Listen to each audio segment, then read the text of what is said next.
Hello दोस्तों, मैं doctor Dharmendra Kumar Sinha, visiting professor psychologist. आज मैं चंद थॉट आप लोगों से शेयर करने जा रहा हूँ।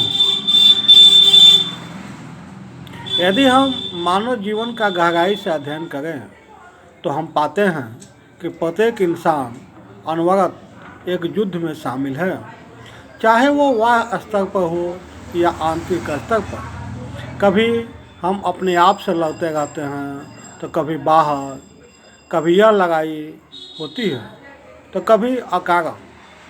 शिक्षा के लिए, नौकरी पाने के लिए, व्यवसाय में मुनाफा ज़्यादा कमाने के लिए। जब इन व्यक्तिगत लड़ाई से फुर्सत मिलती है तो फिर समाज, धर्म, जाति, वर्ग, राजनीति, सांस्कृतिक तल पर हम सक्रिय हो जाते हैं।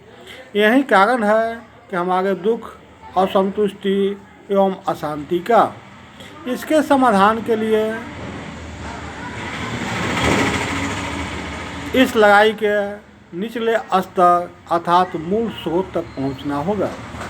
इसके कारण को ढूंढना होगा, तभी हम इस समस्या का समाधान कर पाएंगे। इसका जो पहला कारण है कि हम सच को स्वीकार करना नहीं चाहते हैं, बल्कि हम उसे झुठलाते हैं, उससे दूर भागते हैं।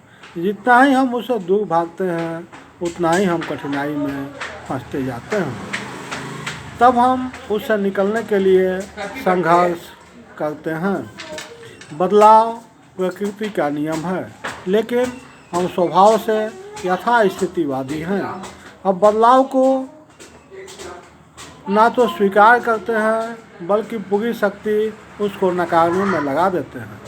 चीज़ें दरअसल जिस रूप में होती है और चेतन मन उन्हीं के खिलाफ बगावत करता है।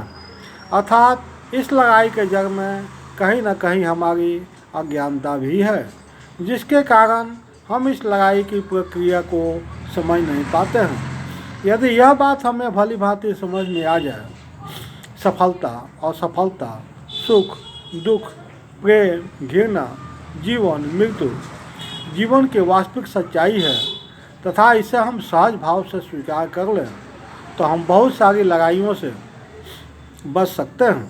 साथ ही यह प्रकृति बहुरंगी है, वैविध्य इसकी वास्तविकता है, तो फिर हम तुलना से बच जाएंगे।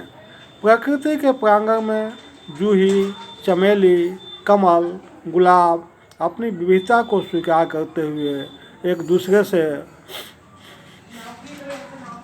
दूसरे जैसे बनने की प्रतिस्पर्धा नहीं करते, लेकिन हम इन फूलों से यह गुण नहीं सीखते। इतना ही नहीं, जिनसे हमारा विचार नहीं मिलता, स्वभाव नहीं मिलता, उससे सामंजस्य स्थापित करने के बजाय उनके अस्तित्व को न केवल नकारते हैं बल्कि उनका विरोध भी करते हैं।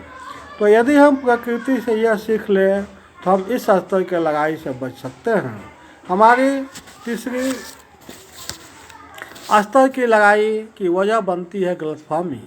हम जीवन जगत को हम वस्तुनिष्ठ तरीक़ा से नहीं देख पाते, जिसके कारण हम बिना सच्चाई को समझे हमें जो प्रतिक्रिया देनी चाहिए या फिर काम करना चाहिए नहीं कर पाते, जिसका परिणाम एक अंतहीन लड़ाई के रूप में होता है।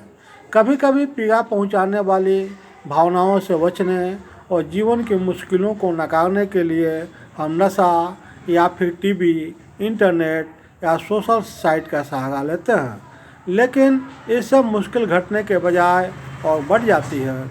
एक तो समस्या हल नहीं होती, दूसरा हम इन विकल्पों के आदी हो जाते हैं जो अपने आप में